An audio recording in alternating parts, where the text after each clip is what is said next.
designer artist.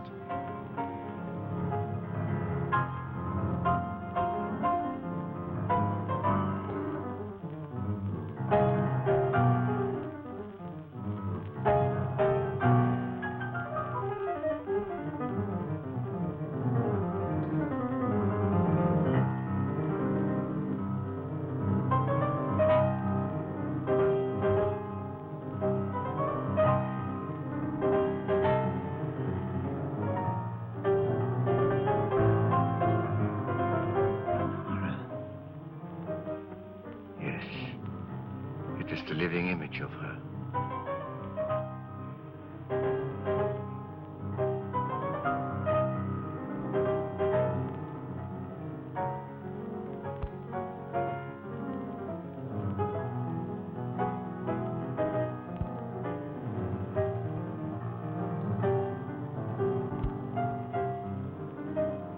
Bob, will you change seats with me?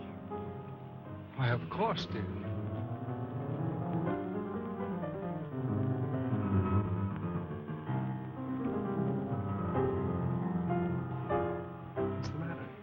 Nothing, but that man in the next box keeps staring at me.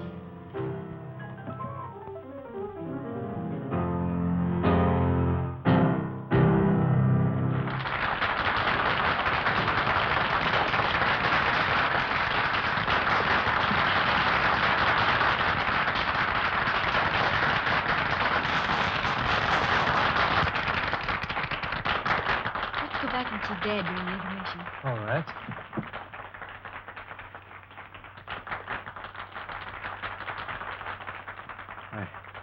It is like seeing the dead return to life. I must know who she is. That can do no good. The dead have no place among the living. I shall be the judge of that. Lawrence, for a man your age, you're certainly in the pink. I have to be. Most people don't know it, but giving a piano recital requires the stamina of a marathon runner. Say, Judd, I think you better give my right forearm muscles another going over. Feel a slight cramp in my index finger. Yes, sir. Hello, Dad. Hello, darling. Hi, Bob. How am I doing? Marvelously. I don't believe I've ever heard you in better form. That's because you're home from school, my dear. I was playing for you tonight. Oh, am I glad this engagement ends my concert tour. Now I can relax, wear old clothes, and let my beard grow. Oh, and devote some time to your only daughter.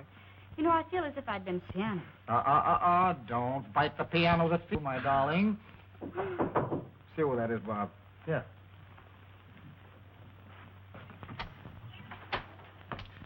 This gentleman would like a minute with Mr. Lawrence. Just a moment. Dr. Igor Markov is waiting to see you. Igor Markov? I don't know the man. I'll tell him to write me for an appointment. No, wait a minute, Bob. I've got a few minutes. Let him come in. My dressing gowns yet?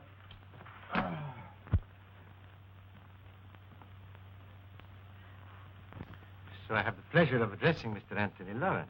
That's right, Doctor. What's on your mind? I should like to apologize to this charming young lady for my seeming rudeness. Well, I don't know what you're talking about, but go ahead. This is my daughter, Patricia, Dr. Markov. Please forgive me, young lady, for staring so rudely at you, but I really could not help it. Seeing you tonight was quite a shock because you are the living image of my wife, Lenore, as she looked at the time we were married.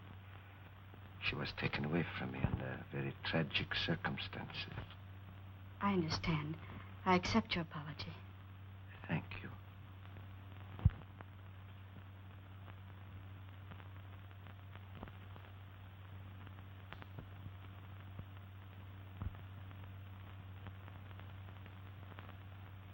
This will always remain an unforgettable moment in my life. Thank you.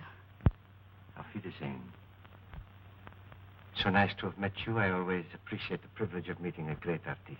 Thank you, Doctor. And good night. Good night, sir.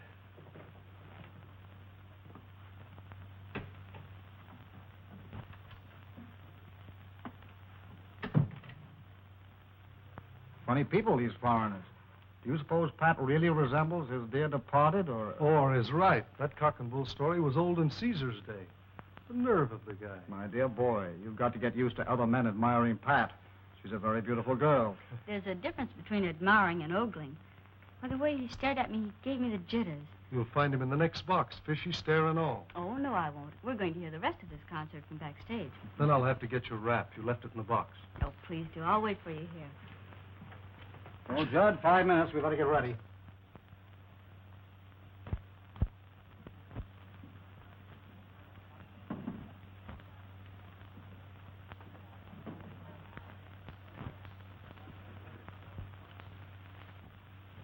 It seems that the great Dr. Markov failed to make a favorable impression. Temporarily, yes. But there will be many opportunities in the future. Besides, the doorman was not averse to accepting a little gratuity and gave me all the information I needed. Igor, I've risked my life for you. I've kept your secret all these years. Does all this mean nothing to you? Don't I mean anything to you? Because of your knowledge of my work, I need you as an assistant. You have never meant anything more, and you never shall. Keep that in mind.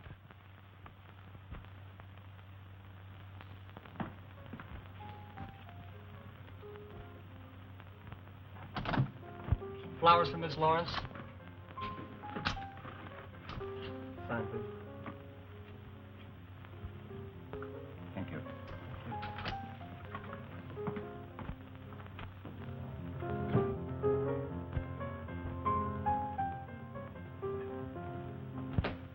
More flowers for you, Miss Lawrence.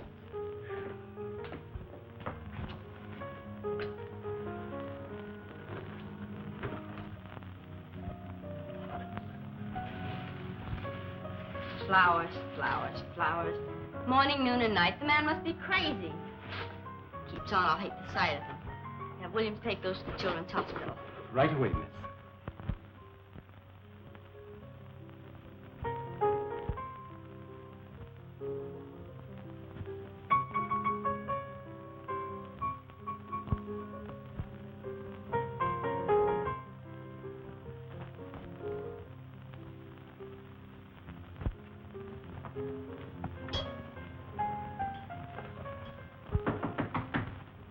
Come in. Dad, you've just got to make Dr. Markov stop pestering me. First it was flowers 3 times a day, and now he's sending notes with them. And look, I can't stand any more of this. You've just got to make him let me alone. Well, the man must be out of his mind. I never heard of such presumption. Now, don't you get upset about it, Pat. I'll take care of Dr. Markov. You just forget about him and let me handle this. What are you going to do, Dad? I'm going to call on our friend and tell him very plainly that his attentions to you are unwelcome, and him stop them immediately. You be careful, won't you? Careful? What do you mean? Well, you'll probably laugh at me, but when you call on Dr. Markov, will you take Bob with you? Pat, I can take care of myself. But you said yourself he was out of his mind. Did you notice his eyes that night in your dressing room?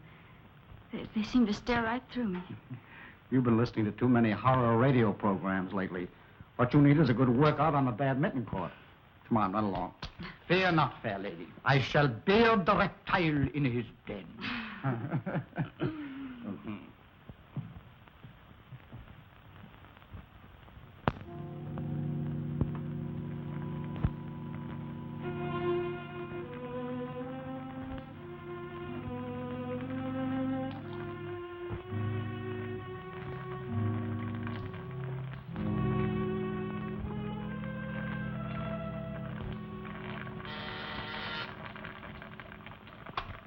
Yes? Mr. Anthony Lawrence is here to see you, Doctor. I will see him in a few moments. Oh, and Maxine, you had better relieve me. I'm making a new batch of X54, and it requires constant watching. I'll be right in, Doctor. The doctor will see you in a few minutes. Won't you be seated? Thank you.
I wish you'd get rid of that brute. He's always hated me, and I'm deathly afraid of him. Oh, don't be a fool. He's perfectly safe in that cage. How could he harm you? It is silly. Besides, he's very essential to my work. Now, when that concentrated pituitary boils dry, turn off all the burners. Add some elixir, place it in 4 cc ampoules, and refrigerate them. Yes, Doctor. Watch it closely. See that it continues to boil, but very slowly. Now I must go and talk to Mr. Lawrence. I cannot leave him waiting any longer.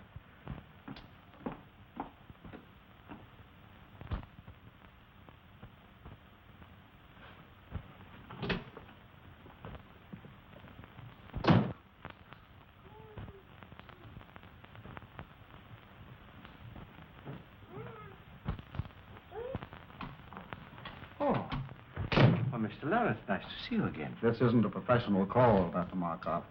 I've come here on a purely personal matter. Oh, well, in that case, you'd better come into my private office. Thank you.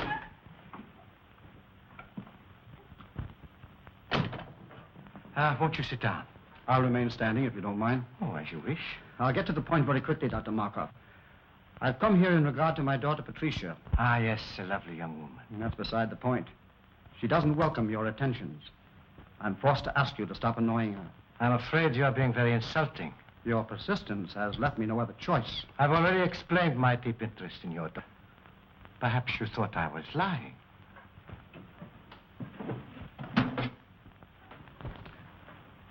Would you look at this picture?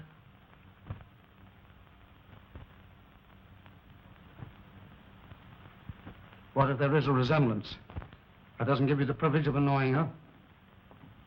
But I am going to marry her. Ma? I'm amazed at your conceit. I'm warning you, Dr. Markov. Unless you stop annoying my daughter, I shall call the police. Stop, not so fast. Let go of me!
Pardon me, Miss Lawrence. Dr. Markov's on the telephone for you. Dr. Markov? Oh, say I'm not in. But he says it's important. He must talk to you concerning your father. My father? I'll talk to him.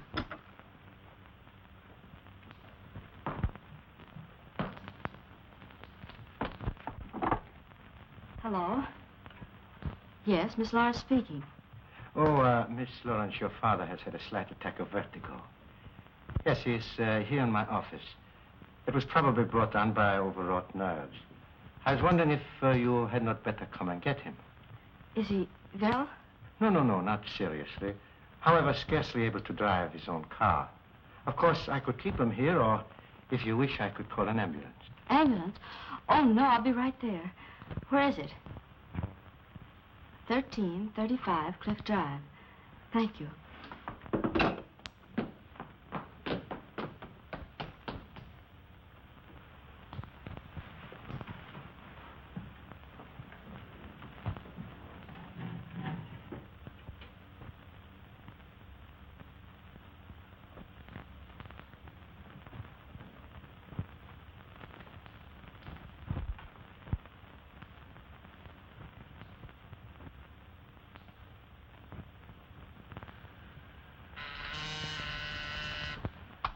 Yes, Doctor?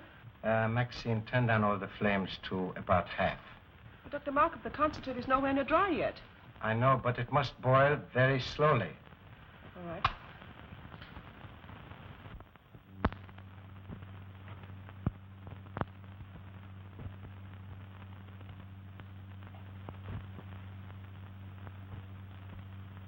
So you see, Mr. Lawrence, nobody having witnessed our encounter, I am perfectly willing to keep it a secret.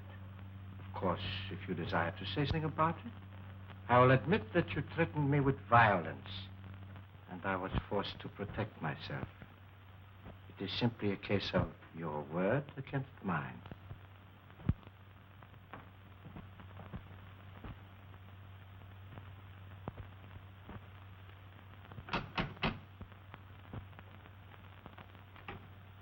Is this Dr. Markov's residence? Yes. Are you Miss Lawrence? Yes. Come in. The doctor's expecting.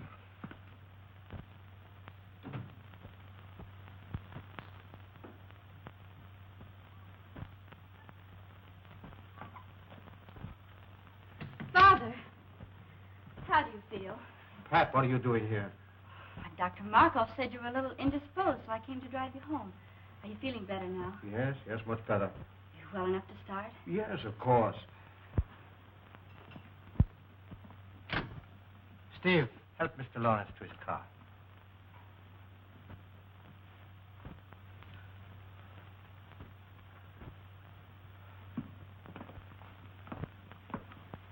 Miss Lawrence, may I have a word with you? Yes. I think that your father would bear watching. If you notice him developing certain symptoms of... Well, if you notice him acting strangely, I would strongly advise you persuade him to see his doctor. I'll remember. Thank you. You're welcome.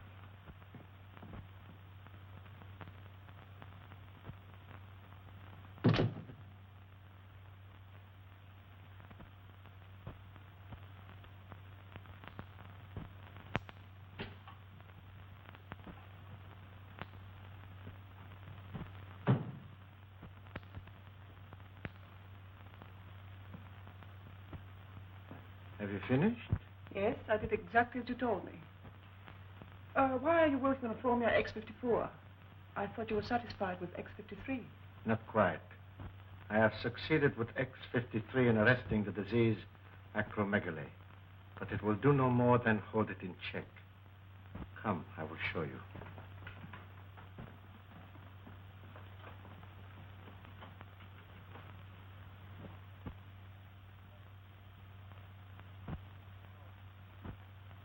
You will recall that after I injected him with the disease, it was allowed to proceed to this stage. Enlargement of the head, the feet, and so forth. But from the moment I gave him an injection of X53, there has been no change in the condition. Neither progressive nor retrogressive. I have every reason to hope that this new formula will prove to be a complete cure for the disease. Think what it will mean to have the power to control a dread disease like acromegaly. The only living man to have such power. And why are you the only living man to have such power? You know why. Yes, I do. But you're not even a doctor. You stole the name and laboratory notes from the man you killed. He deserved to die. And his death made it possible for me to escape from Europe as the real Dr. Markov. and reap the rewards earned by another man with years of work and study. What I took from him was small repayment for what he tried to take from me.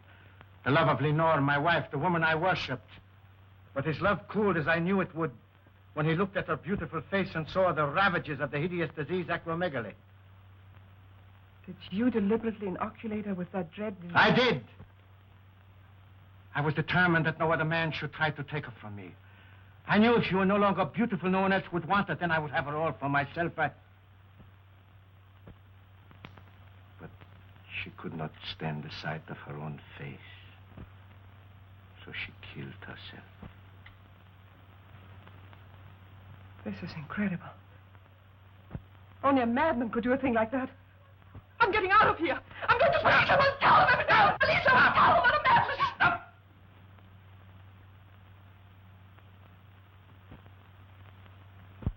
You are going no place. You are going no place. Go to your room. Stay there.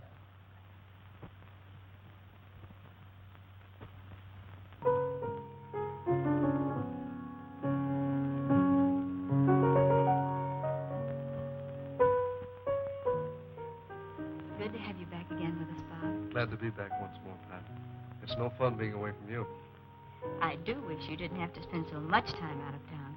If I didn't, your father would probably get himself a new business manager. You know, it's chiefly on his business I'm away so much. I know. Bob, do you think you could book Father for a series of summer concerts? Pat, what are you talking about? If you knew the heavy schedule I booked him for next season, you'd want him to have a good rest. Oh, I do, but he can't seem to rest. I don't know what's gotten into him. He seems to have so much energy. He just can't seem to work it off. Well, let's hope it keeps up. But he can't, Bob. Do you realize that he's up at 6 every morning? That he walks practically all day long? That I can't get him to go to bed at night? Sometimes I awaken at 2 or 3 in the morning, and he's still playing his piano. That's not normal in a man of his age.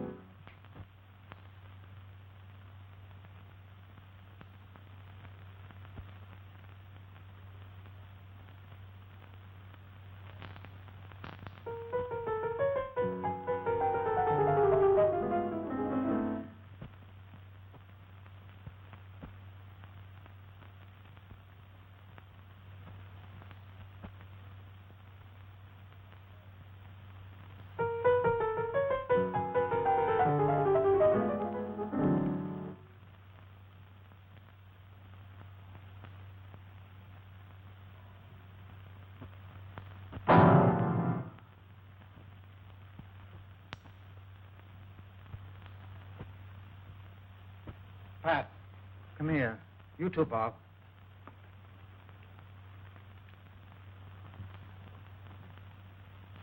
Doesn't it look as if my fingers were thicker?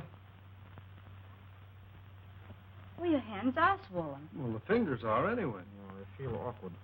When did you notice this? The past few days, I felt something coming on.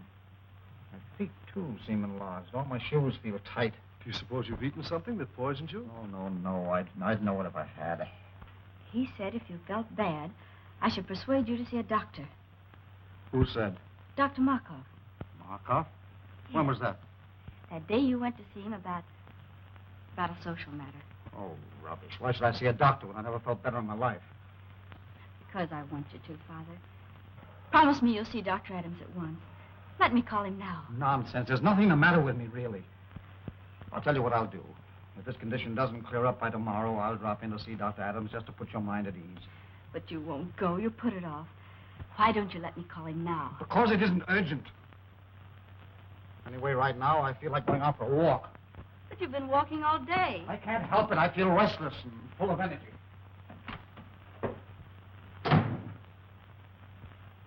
What do you make of it, Bob? Oh, perhaps some minor upset. But I would have him checked over by Dr. Adams. And how are you feeling today, Mr. Lawrence? Physically, extremely well. And your appetite?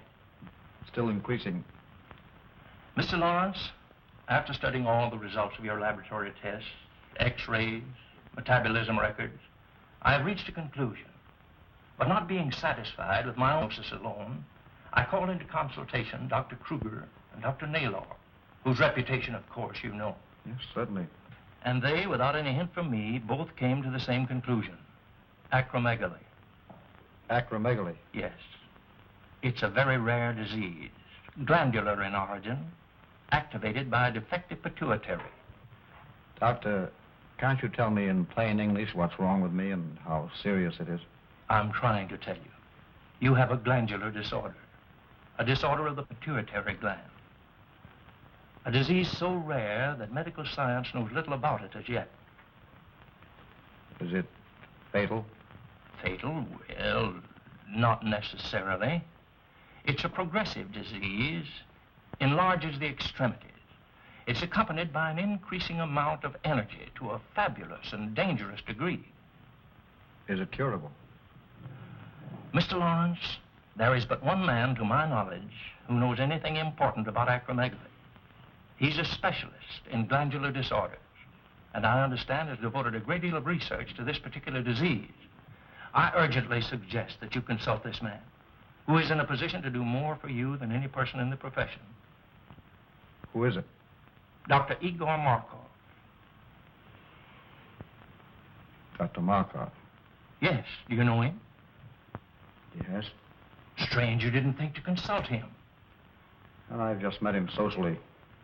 I don't know him socially, but his name ranks among the top names in the profession.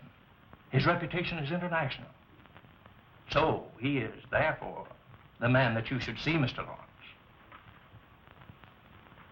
I'd rather not see Dr. Markov. Isn't there anybody else I can consult? No. He's the only man I know that can help you. He has not seen fit as yet to give out his findings or his method of treatment to the profession. So, therefore, if you're to be helped, you must go to him. And there's nothing you can do for me, Dr. Adams? Frankly, Lawrence, nothing effective. Well, thank you for your frankness. You will see him? I'll think it over.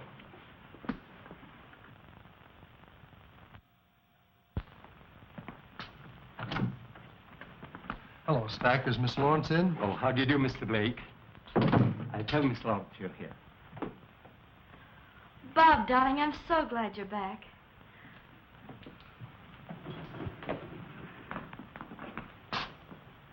I've only been away 4 weeks. How are you, sweetheart? I'm so worried. About what? About Father. What's he been up to now? Well, that's just it, Bob. I don't know. He's locked himself in his room for weeks. He hasn't allowed anybody in to see him.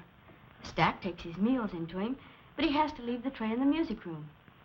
He says the door into the bedroom is locked and that Father won't come out until after he's left.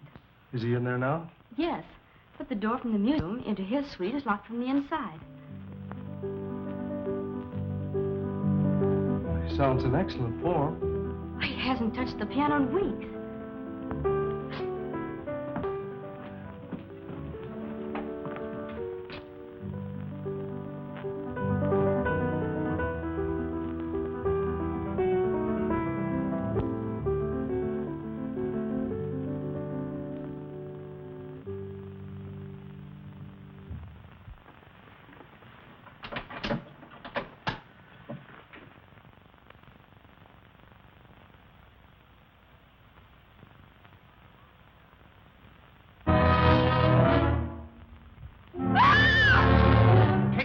Blake, take her out of here, quick!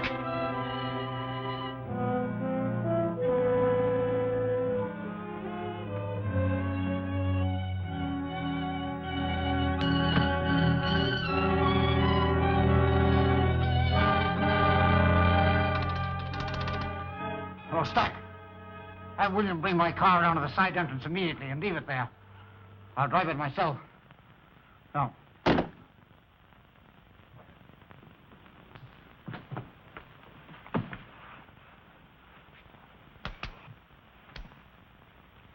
Darling. Easy, darling. You fainted. Bob, did you see what I saw? What are you talking about? Did you see his face? His head was so large. It's your imagination, darling. The lights in there were strange, that's all. No, Bob, no.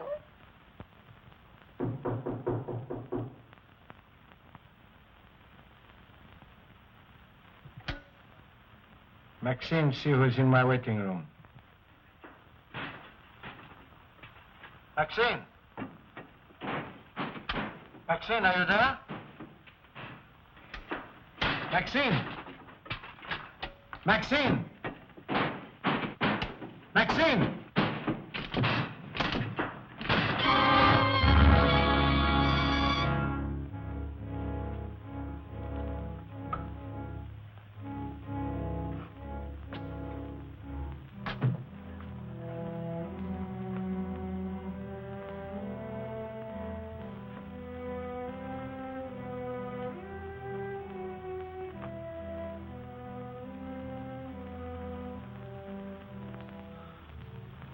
Lawrence.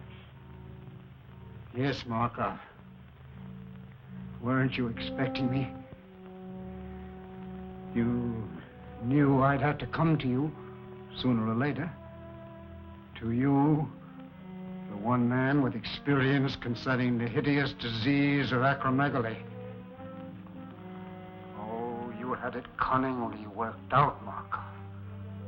So that I would be forced to come to you.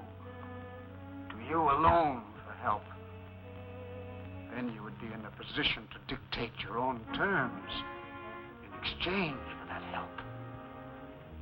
Terms which no doubt would involve my daughter, Patricia. Oh, you were clever, Markov. Exceedingly clever.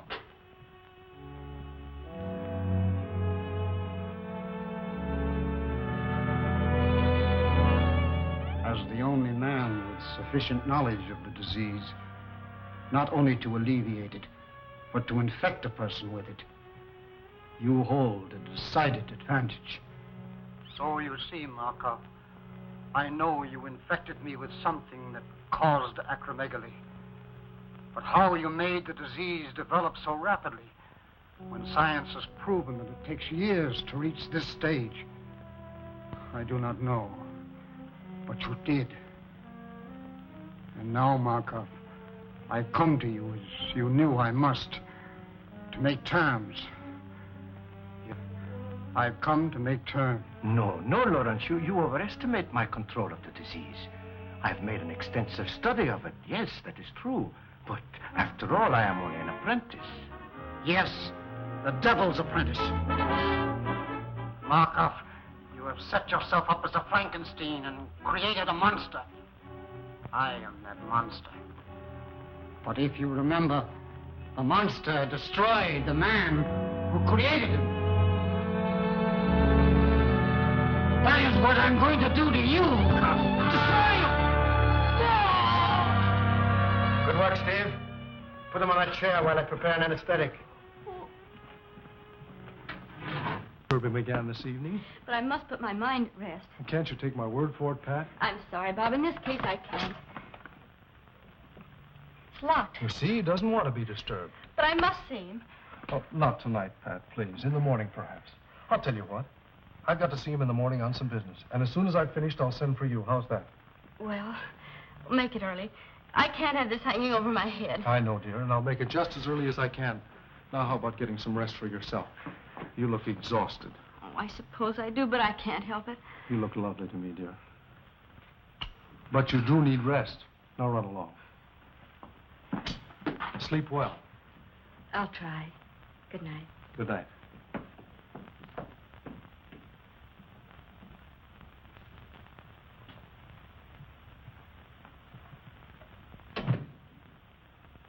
Oh, Stack.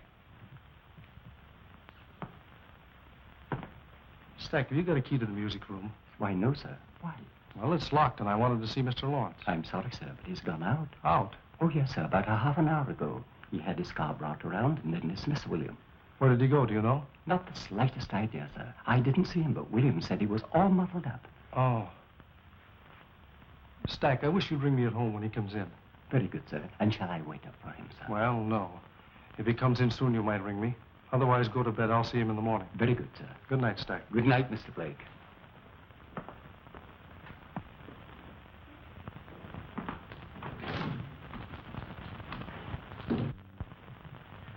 Put him in the room of the surgery in the east wing.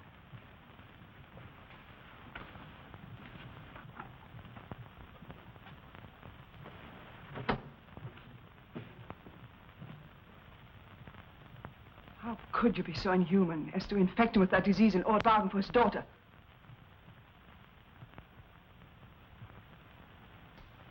Who gave you that idea?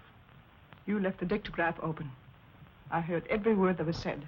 Forget what you heard. It does not concern you. I'll not forget.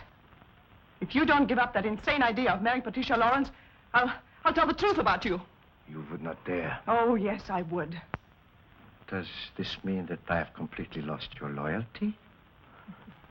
You speak of loyalty. You don't even know the meaning of the word.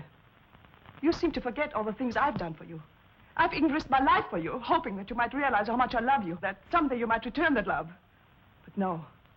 All I meant for you was just someone to help you attain your own selfish aims. I'm tired of it. I can't stand it any longer. Do you hear me? I can't stand it. I'll never let you marry that girl. Never. Never, never, never.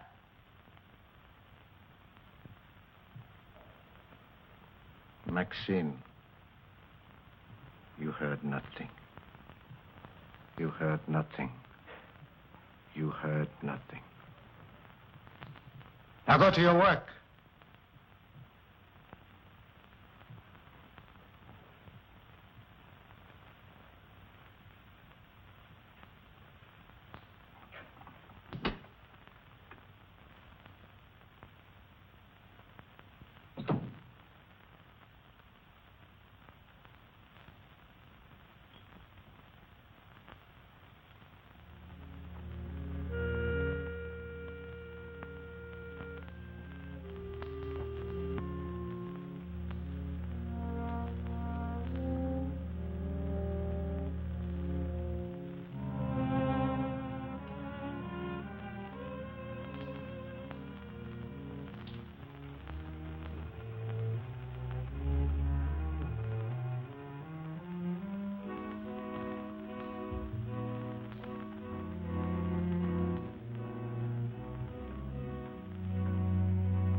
Go back in the other room.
Good morning, Doctor. The murderer's cage was left unlocked last night. No, really? Why, he could have killed somebody. Yes, he could have killed me if Ace hadn't heard me scream and driven him back again to the cage. Oh, well, you are very fortunate. Very. And so am I. I could have lost a valuable assistant. How do you suppose the cage was left unlocked? Oh, I suppose the attendant was careless. I shall discharge him immediately.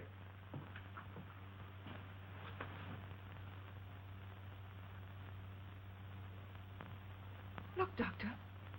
It's normal. You've discovered a cure. Maxine, it is marvelous. Maxine, this is great. Do you know what it means? It means that I can ask my own price. I can... Yes.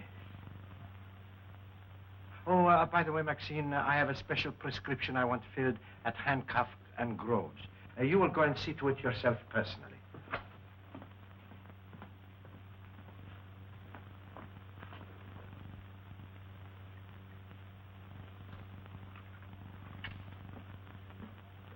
Couldn't it be ordered over the phone?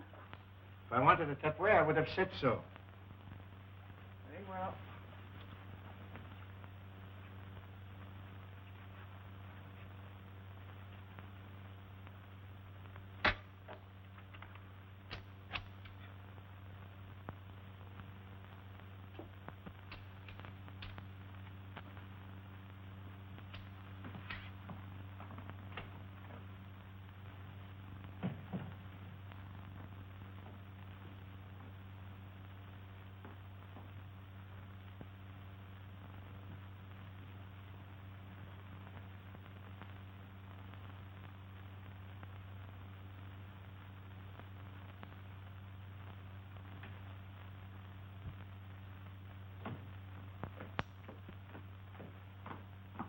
Good morning, Mr. Ack. Good morning, Miss Lawrence. Have you taken my father's breakfast into him yet? No, I haven't. You haven't? Why not? Well, as a matter of fact, your father isn't in. Isn't in? Where did he go? I don't know. He didn't say. When did he go? I can't exactly say. Sometime last night. Last night. Yes, miss. You mean he's been away all night and left no word? Absolutely none. I'll get it. Hello? Yes, Miss Lawrence speaking. This is Dr. Markov. Now, please don't be alarmed, but your father came to me last night for a consultation. Father came to you last night for a consultation? Yes. I found it advisable to keep him here for observation. How is he? Well, he's quite comfortable now. Yes, quite comfortable, Miss Lawrence, I assure you. I'll be right over and pick him up and bring him home. I would strongly advise against taking him home, Miss Lawrence. But why? I can't leave him there. Do you think I should take him to a hospital? I suggest you leave him right where he is, Miss Lawrence. You see, I have all the facilities here to take care of him in my sanatorium. Oh, I didn't know you had a sanatorium, too. I'll be right there. When Mr. Blake arrives, tell him I've gone to Dr. Markov's, 1335 Cliff Drive.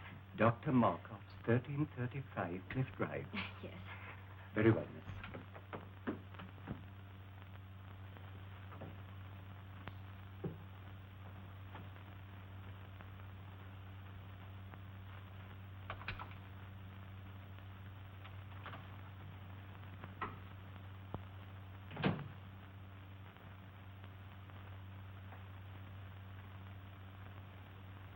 Lawrence, I want you to try hard to understand what I'm saying.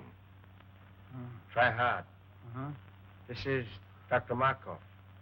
I can save you, Lawrence. I can cure you. Do you hear me? Yes, I can hear you. Good.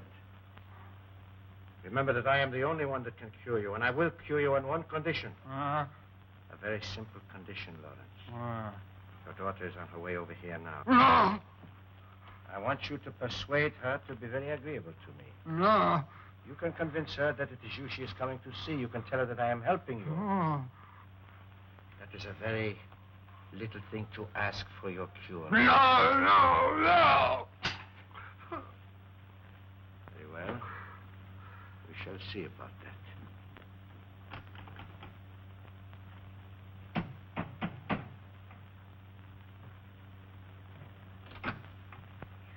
Dr. Markov, please. Come in.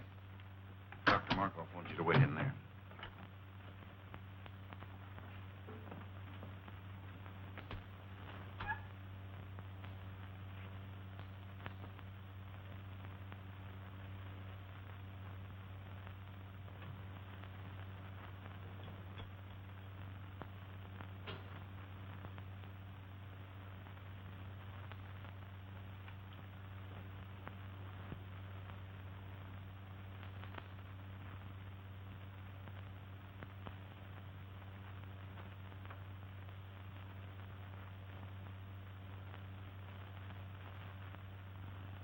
How long ago did she leave for Dr. Markov's stack? About a half an hour ago, I should say, sir. I'll have to step on it. 1335 Cliff Drive, you That's said. correct, sir.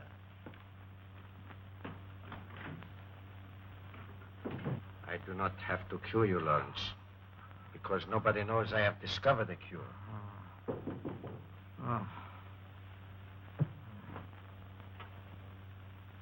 Miss Lawrence is here.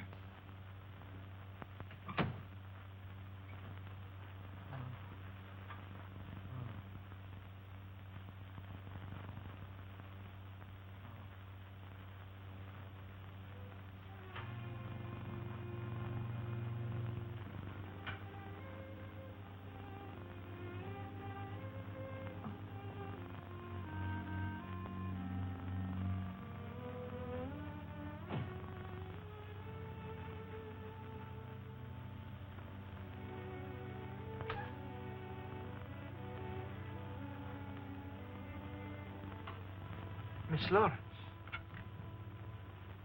Oh, it is a great pleasure seeing you again. Dr. Markov, how is my father? He's resting comfortably. Please be frank with me. What's the matter with him? It is a glandular ailment. How serious is it? Well, Miss Lawrence, I'm afraid it is quite serious, particularly in your father's case. Why particularly so in his case, Dr. Markov? Well, you see, the peculiar disease your father is suffering from causes extreme enlargement of the extremities, the hands, feet, and certain portions of the head. In a professional pianist, it is fatal. That is to the continuance of his career, I mean. Not only are his fingers incapacitated for the intricacies of delicate performance, but his very appearance, upon which so much depends for public approval, is most uninviting. Dr. Markov, how does it happen my father came to you? I think you will find that your Dr. Adams sent him to me. Dr. Adams? Yes. Dr. Adams made exhaustive tests, and in consultation with several eminent colleagues of his, diagnosed your father's case, and correctly so, as acromegaly. Acromegaly? I never heard of it. Few have. It is very rare. And since glandular disturbances are my special field, and acromegaly my particular interest, your father was advised to consult me. With what results? I am anxious to cure your father, Miss Lawrence. Most anxious. Providing he is willing to obey my instructions to the letter. Do you anticipate any lack of cooperation on his part, Dr. Markov? Perhaps some. You see, Miss Lawrence, it is rather long and slow treatment. Naturally, a man of your father's nervous temperament will be impatient, obstinate, even rebellious on occasion. Progressively so, as the brain begins to function more normally.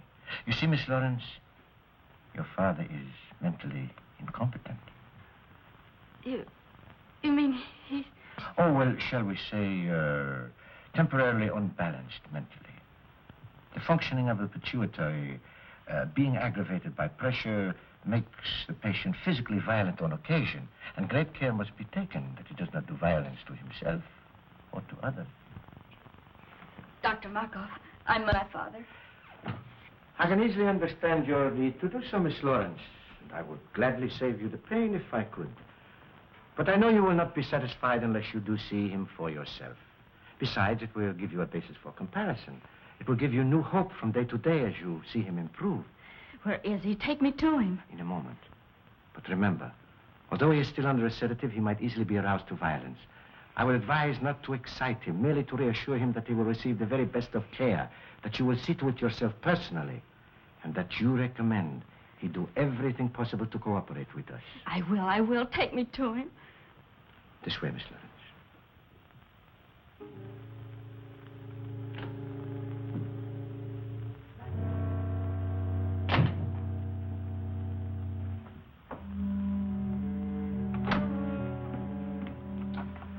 you know what to do.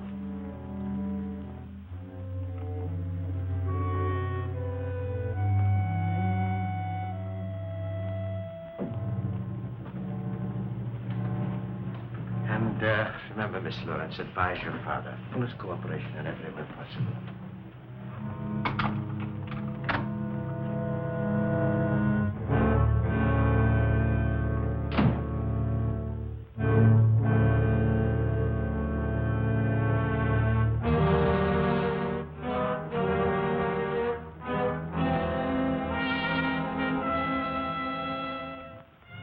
How ghastly.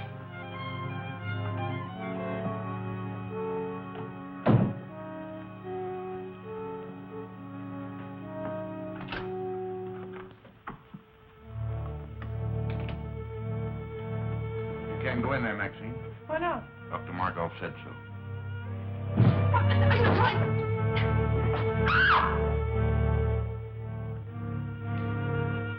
Father, speak to me. It's Pat. Father, speak to me. It's Pat. It's Patricia, Father. I'm here. Pat. You're going to be all right. Dr. Markov said so. Markov. Yes. He's going to cure you, he and I. Markov. No, no. Markov. Markov. No, no. Dr. Markov, why is he strapped down? To prevent his doing violence to himself or to others, Miss Lawrence.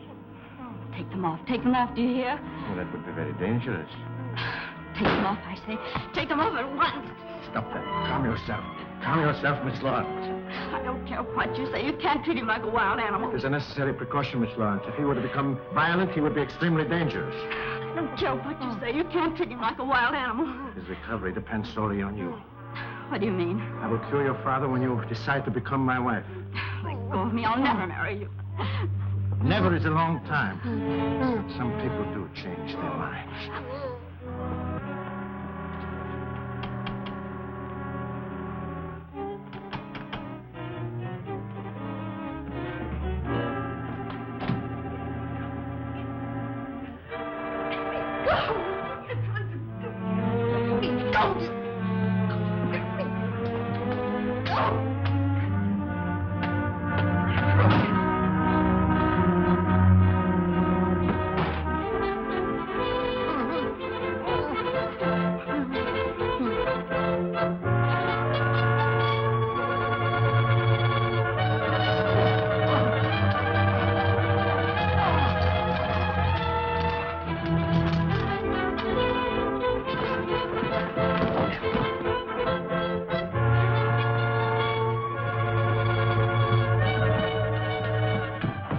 Oh, hurry. Father needs help.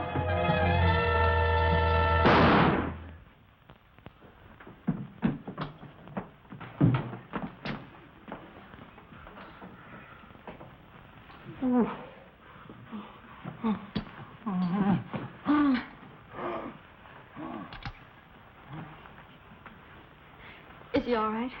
Yes, he's just fainted.